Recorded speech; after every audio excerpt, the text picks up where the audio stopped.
창세기 37장 1에서 36절 말씀입니다.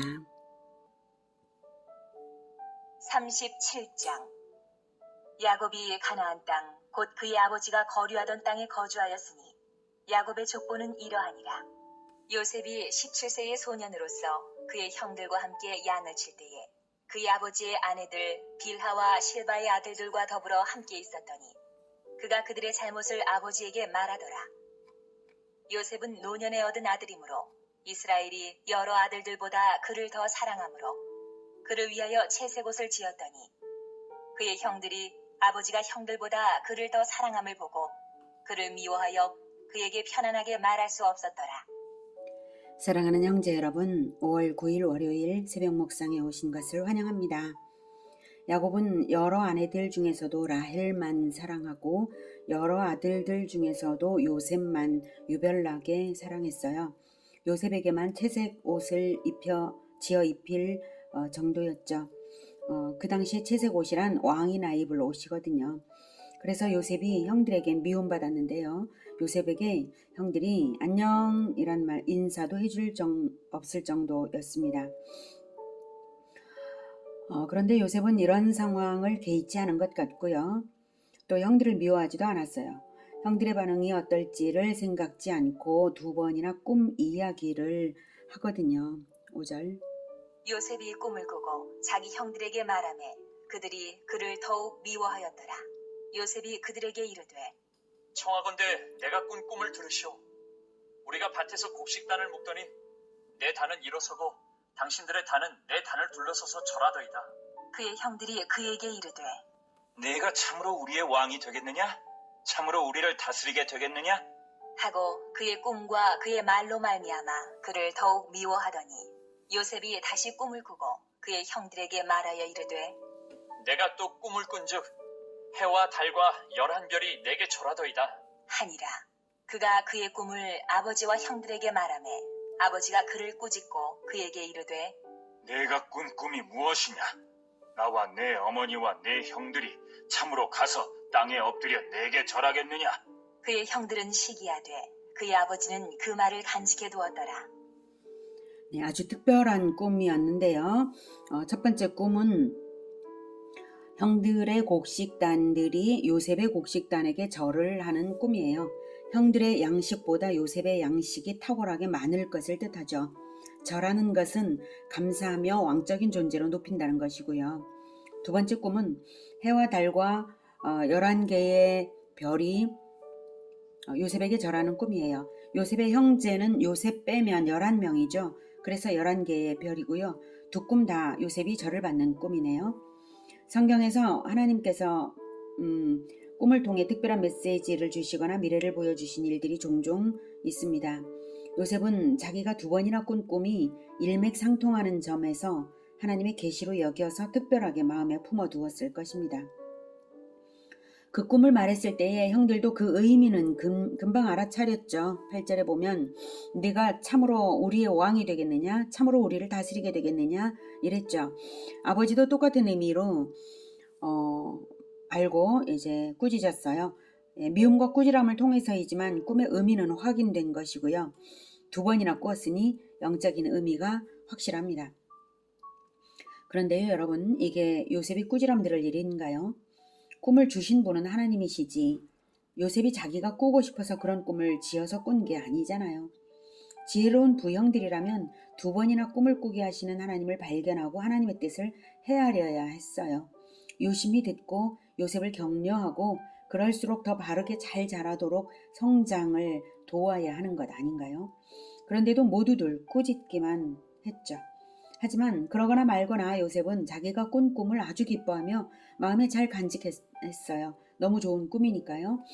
그 꿈을 생각만 하면 야, 하나님이 나를 특별히 사랑하시네 이러며 기쁨이 자꾸자꾸 솟아났을 거예요. 그런데 이 꿈이 요셉의 인생뿐만 아니라 이스라엘의 역사를 움직이게 됩니다. 12절. 그의 형들이 세겜에 가서 아버지의 양떼를 칠 때에 이스라엘이 요셉에게 이르되 내 형들이 세겜에서 양을 치지 아니하느냐? 너를 그들에게로 보내리라. 요셉이 아버지에게 대답하되 내가 그리하겠나이다. 이스라엘이 그에게 이르되 가서 내 형들과 양떼가 다 잘 있는지를 보고 돌아와 내게 말하라. 하고 그를 헤브론 골짜기에서 보내니 그가 세겜으로 가니라. 어떤 사람이 그를 만난즉 그가 들에서 방황하는지라. 그 사람이 그에게 물어 이르되 내가 무엇을 찾느냐? 그가 이르되 내가 내 형들을 찾아오니 청하건대 그들이 양치는 곳을 내게 가르쳐 주소서. 그 사람이 이르되 그들이 여기서 떠났느니라. 내가 그들의 말을 들으니 도단으로 가자 하더라. 하니라. 요셉이 그의 형들의 뒤를 따라가서 도단에서 그들을 만나니라. 아버지 야곱이 요셉을 헤브론에서 세겜까지 심부름을 보냈어요.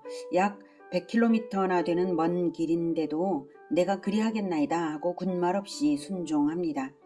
그런데도 또 세겜까지 간 것도 쉽지 않았을 텐데 형들이 없어서 헤매어 다녔죠. 예.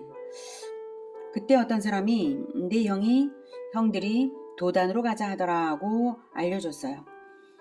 도단은 세겜으로부터 북쪽으로 30km를 더 가야 합니다. 이만하면 나도 할 만큼 했다. 이젠 지쳤어. 아버지께는 도단으로 형들이 옮겨갔다는 사실만 알려드리면 되지 뭐. 이 정도 생각하고 되돌아갈 만도 한 상황인데 요셉은 다시 도단으로 갑니다. 형들이 도단에서 멀찌감치서 다가오는 요셉을 발견했어요. 어떤 반응이 나타나야 합니까? 야, 아버지께서 이 먼 곳까지 요셉을 보내셨네. 무슨 급한 소식을 전하려는 것일까? 이렇게 궁금증을 가지거나 아니면 야, 아버지께서 우리 수고한다고 무슨 특별한 음식을 보내신 것일까? 하고 기대감을 가지고 또 요셉에 대해서는 이렇게 먼 곳까지 오느라 정말 수고가 많았다. 이래야 정상이죠. 그런데 그들은 멀리서 오는 요셉을 보고 서로 나눈 대화가 이렇습니다.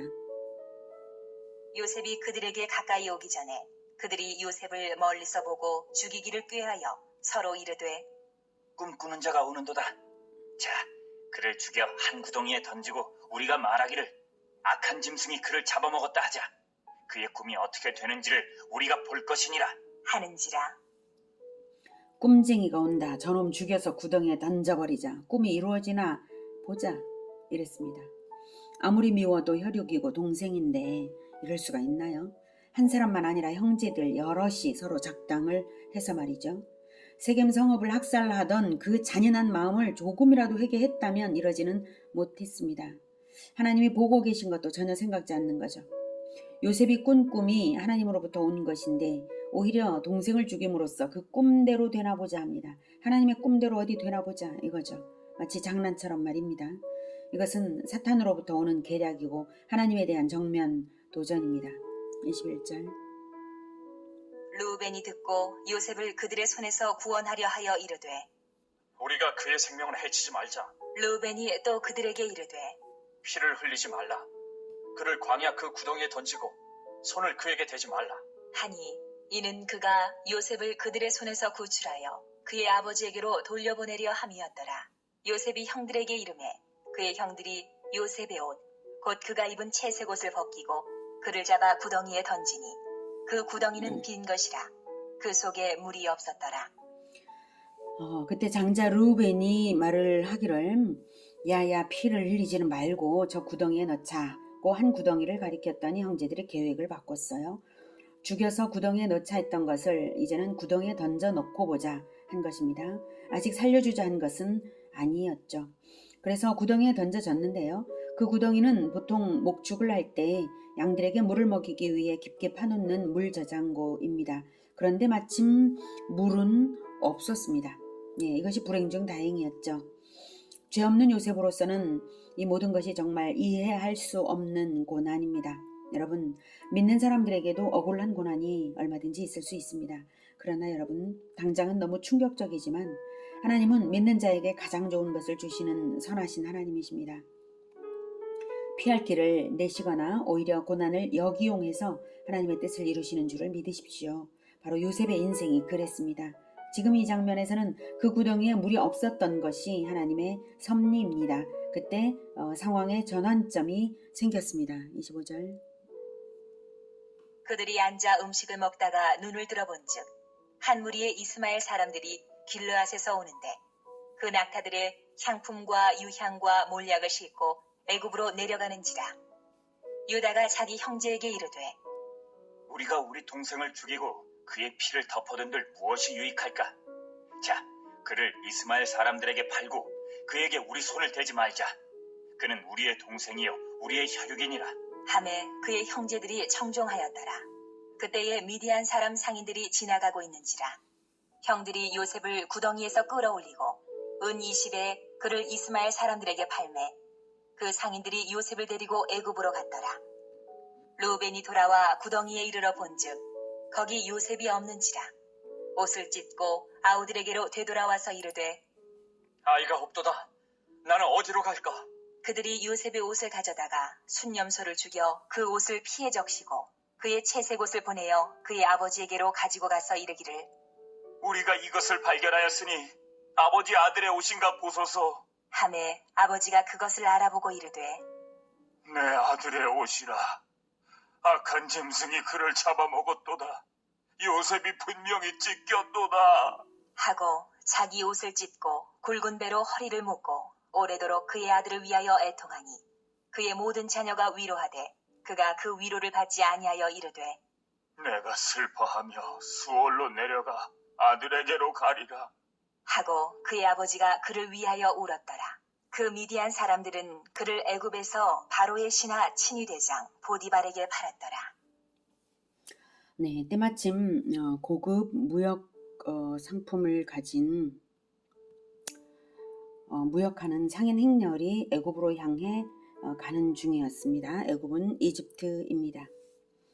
유다가 지혜를 내어서 요셉을 죽이지 말고 노예로 팔아먹자. 미워도 우리 동생 아니냐 이랬죠.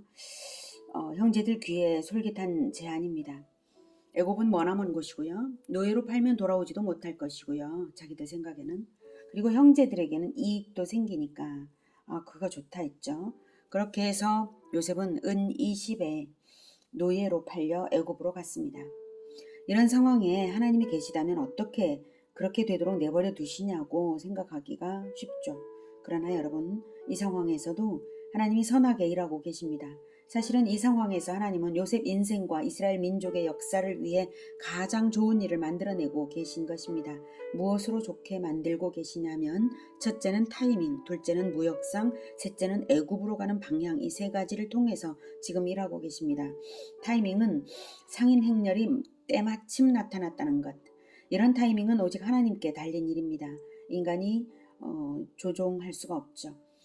사실 잔인무도한 형들 옆에서 그들과 함께 계속 미움받으면서 계속 살아가는 한 요셉은 언젠가는 해코지를 당하게 되어 있는 것인데요. 하나님은 상인들을 때맞춰 보내셔서 요셉을 형들에게서 건져내시고 멀리로 분리시키실 것입니다. 두 번째, 상인들인데 상인들도 보통 상인들이 아니라 고급 상품인 향품, 유향, 몰약을 무역하는 상인들이란 점인데요. 그것은 요셉을 귀족 가문의 노예로 들어가게 하는 연결고리입니다. 그리고 장차는 애굽의 왕 바로 앞에 서기까지 연결시키려고 하나님이 일하시는 것입니다. 셋째로 애굽으로 가게 했다는 그 방향성인데요. 하나님이 왜 요셉을 이집트로 가게 하시는가 하면 요셉의 증조 할아버지 아브라함에게 주신 언약과 관계가 있습니다. 하나님은 아브라함에게 뭇별같이 많은 후손을 주겠다고 약속한 바가 있는데요. 어떻게 뭇별만큼이나 많아지게 하실 수가 있을까 궁금증이 우리에게 일어납니다. 바로 그 방법을 아브라함에게 미리 말씀하신 적이 있습니다. 창세기 15장의 횃불 언약 기억나십니까? 그때 주신 예언입니다. 창세기 15장 13, 14절.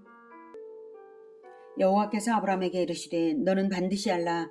너는 내 자손이 이방에서 객이 되어 그들을 섬기겠고 그들은 400년 동안 내 자손을 괴롭히리니 그들이 섬기는 나라를 내가 징벌할지며 그 후에 내 자손이 큰 재물을 이끌고 나오리라. 이방에서는 애굽, 이집트입니다. 요셉이 애굽으로 가는 것은 이스라엘 민족을 애굽으로 이끌어들이기 위한 하나님의 전초 작업입니다. 요셉이 애굽에 들어간 지 약 13년 후에 요셉이 이스라엘 가문을 애굽으로 불러들이게 되고요. 그 후 400년 동안 이스라엘은 애굽 땅에서 뭇별처럼 많은 후손으로 번성하게 됩니다. 이것이 하나님의 계획이었고 아브라함에게 미리 예고해 주신 바와 같죠. 하나님은 왜 이런 계획을 세우셨을까요? 하나님은 에덴에서 첫 범죄가 저질러지자 모든 인간이 죄로 오염되어 좀비처럼 태어나고 감염되면서 저주 가운데 살아가게 될 것을 아셨습니다. 그래서 첫 범죄 직후에 인류를 죄에서 구원하실 한 가지 구원 계획을 주셨습니다. 그것은 여자의 후손이 마귀의 머리를 밟아 승리하는 것입니다. 그때부터 인류는 여자의 후손을 기다리기 시작했습니다. 그 유일한 구원자를 메시아 또는 그리스도라고 하죠. 그런데 그리스도를 보내실 때 아무도 없는 광야 가운데 보내실 것이 아니라 그리스도를 기다리는 백성 가운데 보내셔서 그 백성의 왕이 되게 하실 것입니다. 그래야 하나님과 언약을 맺은 그분의 백성을 구원하는 것이 되고요. 그러려면 그리스도를 주권자로 보내시기 전에 하나님이 사전 작업으로 영토와 국민을 준비해 놓아야 합니다. 그래서 아브라함을 선택해서 가나안 땅을 주겠다고 언약을 주신 것이고 아브라함의 후손을 뭇별과 같이 많게 하겠다고 하신 것입니다. 그런데 아직은 이스라엘 족속이 겨우 몇십 명도 안 되는 그런 상태였고요. 그 당시 지구는 전쟁의 시대였습니다.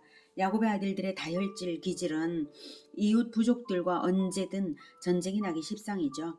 전쟁의 위험에서 보호하면서 인구를 불리기 위한 특별 조치가 필요한데요. 바로 강대국의 노예로 살아가는 것입니다. 노예는 전쟁에 안 나가고 생산 노동만 하고 자녀를 얼마든지 낳을 수 있으니까요.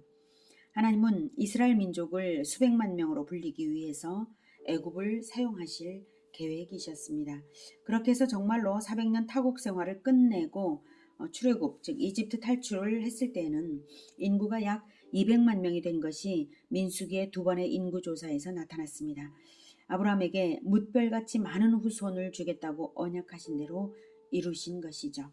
인간의 머리로는 결코 이해될 수 없었던 그 계획이 하나님의 세계 경영 계획에 있었습니다. 요셉 개인의 기구한 불운으로 보이는 이 상황은 사실상은 요셉과 이스라엘 민족을 위한 최고의 사전 작업이었던 것입니다. 형제 여러분, 예수님을 왕으로 영접하셨다면 하나님은 하나님의 백성에게 가장 좋은 것을 예비하신다는 것을 믿으십시오. 지금은 당장 매우 나빠 보이는 어떤 상황이 있을 수 있습니다. 그러나 폭풍 만난 범선이 더 빨리 목적지에 갈 수 있듯이 하나님은 위기를 기회가 되게 하실 수 있으십니다. 그러면서 하나님의 목적을 이루십니다. 바로 이런 것이 형통입니다.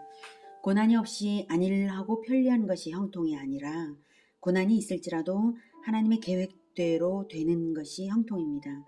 그런 삶은 언제나 위기가 기회로 됩니다. 고난당할 때 하나님을 의지하고 결코 낙심하지 마십시오. 하나님은 믿음을 잃지 않은 자녀를 버리시는 법이 없으십니다. 하나님은 가장 좋은 것을 주시는 분이시니 어떤 상황에서도 낙심할 필요가 없습니다. 오히려 고난을 허락하시는 특별한 이유가 반드시 있으실 텐데요. 그것이 무엇인가를 묵상하고 찾아내시고 하나님께 협력하십시오. 요셉은 후에 이집트에서 노예 생활을 할 때와 감옥살이를 하는 동안에도 하나님이 허락하시는 고난의 이유를 선조 아브라함에게 주신 언약과 연관지어 묵상했습니다.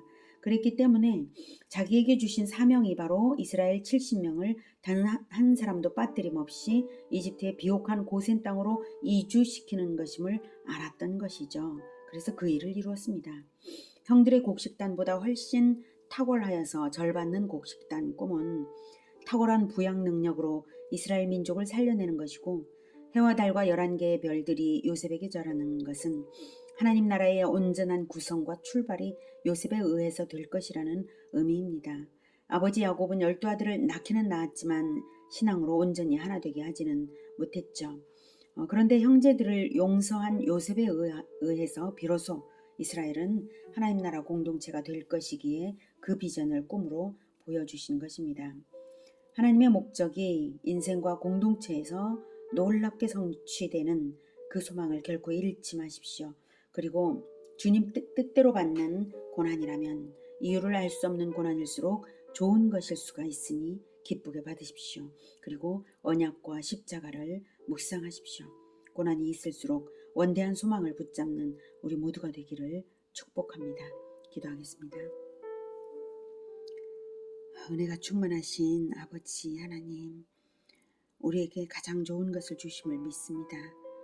우리의 공로가 아닌 선조들의 공로, 믿음의 조상들의 피 흘린 그 공로로 인하여 우리는 주 예수님을 믿고 하나님의 자녀가 되었습니다.